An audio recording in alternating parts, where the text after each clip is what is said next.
In many ways, it was the mystery of the Sphinx that really broke everything open. It brought everything to the public attention.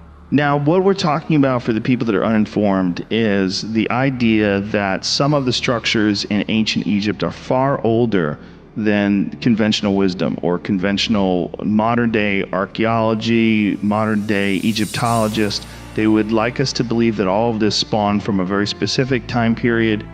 Dynastic Egypt, as we know it, going back to about 3000 BC, was really a legacy of what I call now an earlier cycle of civilization. As a geologist with a geological eye, this was not weathered by wind and sand. This was not desert erosion and weathering that I saw on the Sphinx, the body of the Sphinx, which is very difficult to tell because it's been heavily repaired and reworked, but particularly on the walls of what are known as the Sphinx enclosure.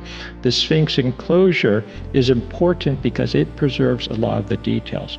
And if the audience has not been to Egypt, they should realize that when they carved the Sphinx, it's all solid bedrock.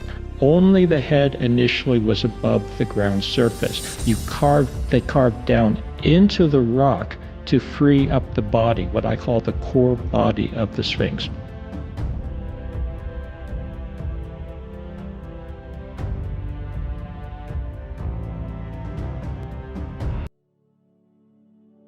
For centuries, the Great Sphinx of Giza has stood as a silent guardian of Egypt's Giza Plateau, watching over the pyramids and the Nile. Its lion's body and human head have inspired myths, legends, and scholarly debate. But beneath its imposing form lies a deeper enigma. What secrets does the Sphinx hold? And who were the architects behind its creation? The rediscovery of the Sphinx happened long after its original construction. For much of its history, it was almost entirely buried under sand, with only its head visible.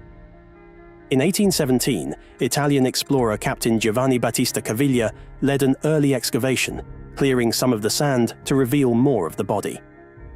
Yet, there were no signs of entrances or hidden chambers. The major breakthrough came in the 1920s and 1930s, when French Egyptologist Émile Barrès conducted a more systematic excavation, fully exposing the Sphinx's body.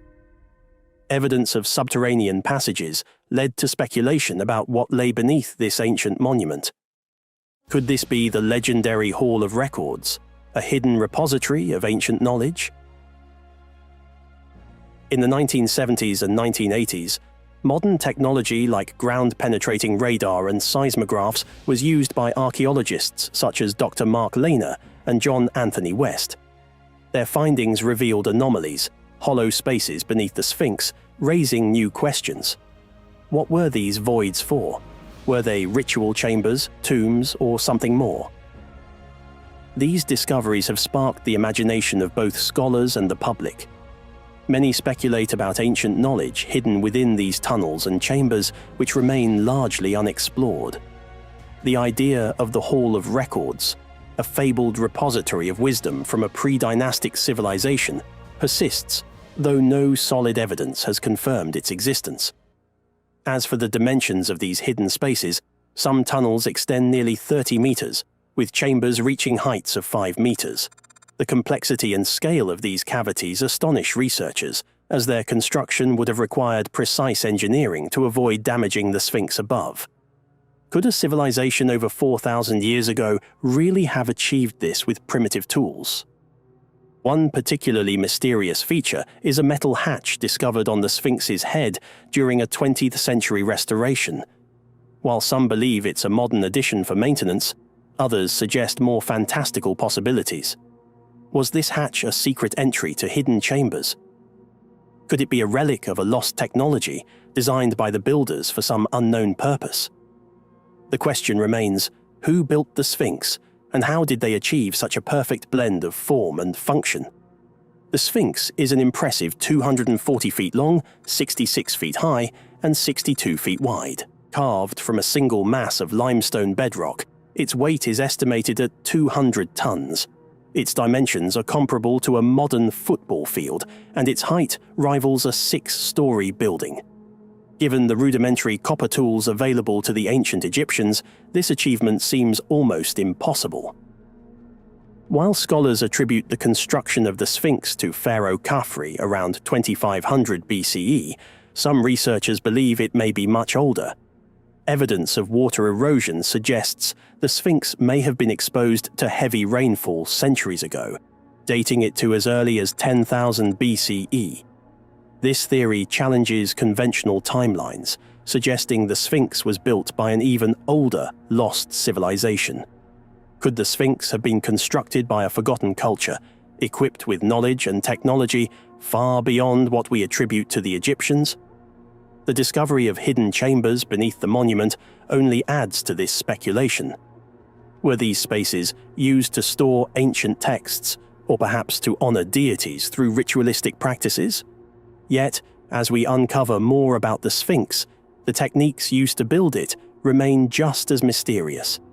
How did these ancient builders move and shape the enormous stone blocks? Theories abound about the construction methods. It is believed that tens of thousands of laborers worked together, using wooden sledges and water-lubricated sand to transport massive stones across the desert. While modern experiments have shown this method is possible, some argue that a lost technology or unknown knowledge must have been involved. More speculative theories propose that the builders might have used advanced tools or sound resonance to manipulate the stone. The deeper we dig into the mysteries of the Sphinx, the more questions we uncover. But one thing is certain.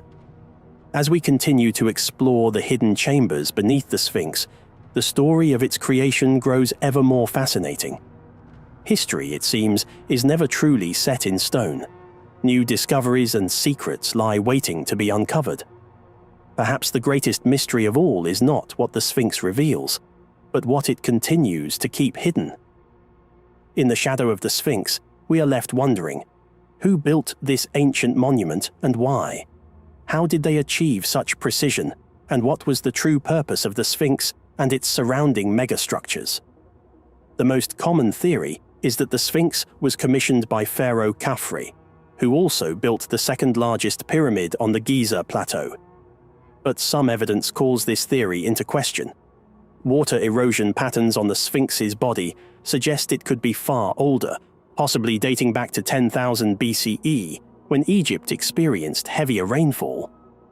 If this is true, it would mean the Sphinx predates the Egyptian civilization by thousands of years, suggesting the existence of a forgotten culture.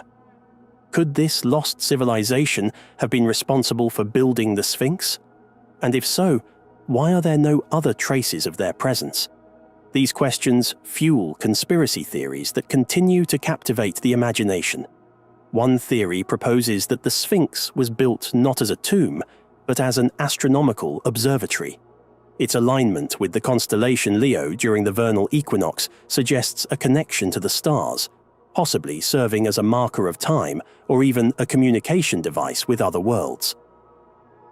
Another theory suggests that the Sphinx and pyramids were part of an ancient energy system.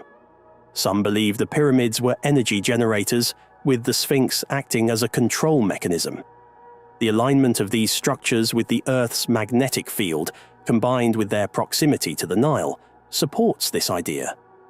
Though no concrete evidence backs this claim, it remains a compelling alternative explanation for their purpose.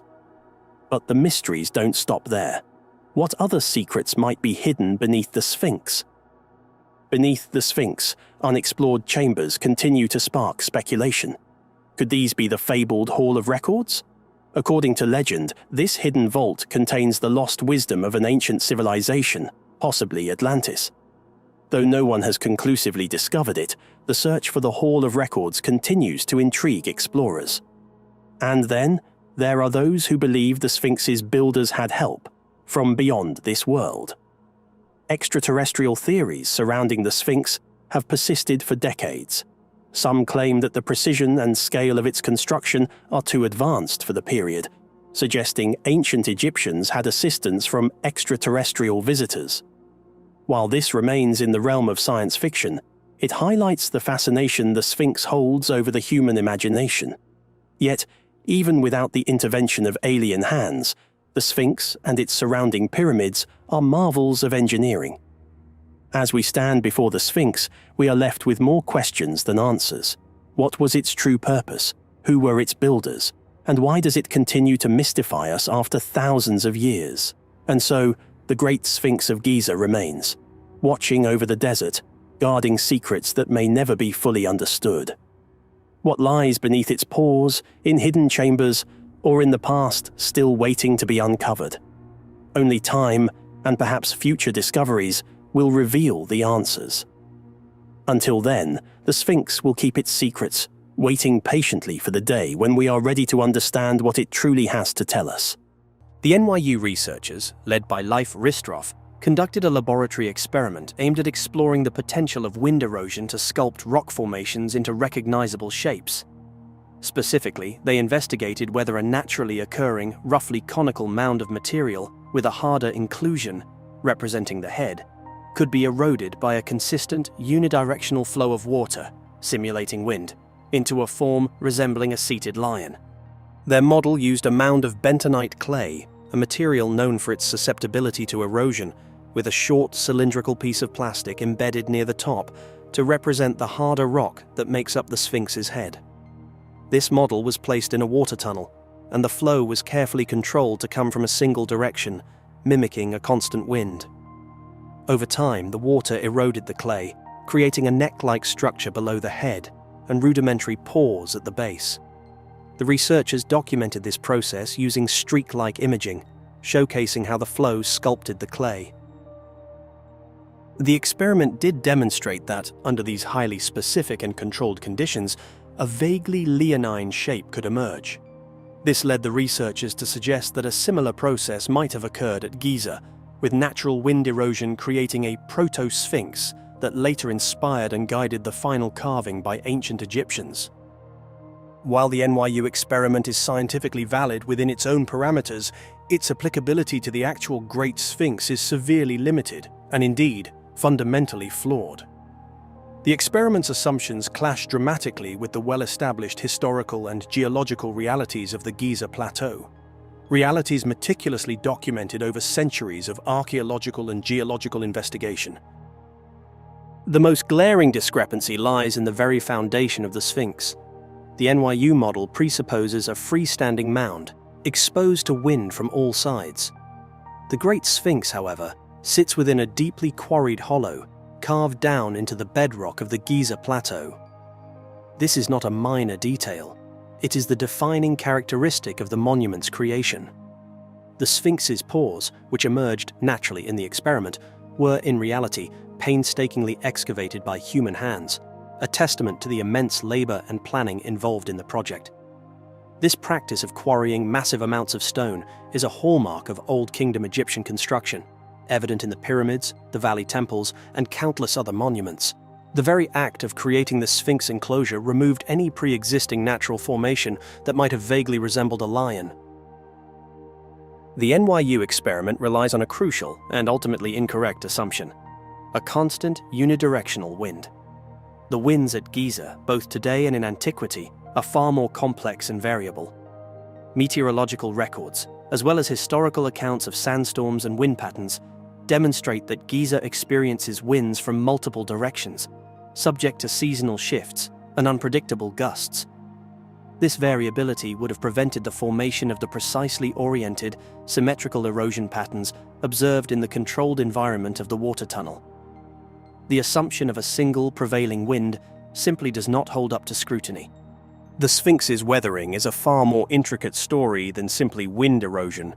Its geological history, spanning millions of years, involves a complex interplay of forces, each leaving its mark on the monument. Tectonic activity. The Giza Plateau is not geologically static. Tectonic shifts and fault lines have created significant cracks and fissures within the Sphinx, features entirely absent from the smooth, homogeneous clay of the NYU model. These cracks, documented by geologists like Colin Reeder, significantly influence weathering patterns. Groundwater intrusion and salt exfoliation. The lower portions of the Sphinx, closer to the ancient water table, have been subjected to groundwater wicking. This process draws water up through the porous limestone, carrying dissolved salts. As the water evaporates, the salts crystallize, exerting pressure on the rock and causing it to flake and crumble, a process known as salt exfoliation. This is a major factor in the Sphinx's deterioration, particularly evident in the lower body and paws. Rainfall and runoff. Although rainfall is relatively infrequent in the Giza Desert today, historical records and geological evidence suggest that periods of more intense rainfall occurred in the past. These events would have contributed to erosion through surface runoff, carving channels, and further shaping the monument in ways not accounted for in the unidirectional flow of the experiment. The makeup of the rock. The experiment failed to account for the different rock hardness that is present at Giza. The bottom and top are harder, while the middle is a softer rock. The NYU experiment fundamentally misrepresents the geology of the Sphinx. It depicts the head as a single, isolated, harder inclusion embedded within a softer surrounding material. In reality, the hard, resistant limestone that forms the Sphinx's head is part of a continuous stratum that extends across the entire Giza plateau. This same layer was extensively quarried by the ancient Egyptians to provide the massive blocks used to construct the Great Pyramid, a testament to its durability and extent. Geological surveys, core samples, and the visible evidence of quarrying all confirm this. The Sphinx was carved down into this pre-existing layered geological formation, a crucial fact that invalidates the experiment's basic premise. Wind-sculpted rock formations, known as yardangs, are a real geological phenomenon. In arid environments with consistent unidirectional winds and specific rock compositions, they can sometimes resemble animals or other recognizable shapes. However, the specific conditions required for the formation of a yardang resembling the NYU model's outcome, a small, isolated hard inclusion within a much larger mass of softer, easily erodible material, coupled with unwavering unidirectional wind, are not representative of the Giza Plateau's complex geological history and variable wind patterns. While a yardang might have existed in the general area before the Sphinx enclosure was quarried, it could not have resembled the final form of the Sphinx, and crucially, it would have been removed during the quarrying process. The NYU research, while scientifically sound within its own limited scope, offers no credible explanation for the origin of the Great Sphinx of Giza.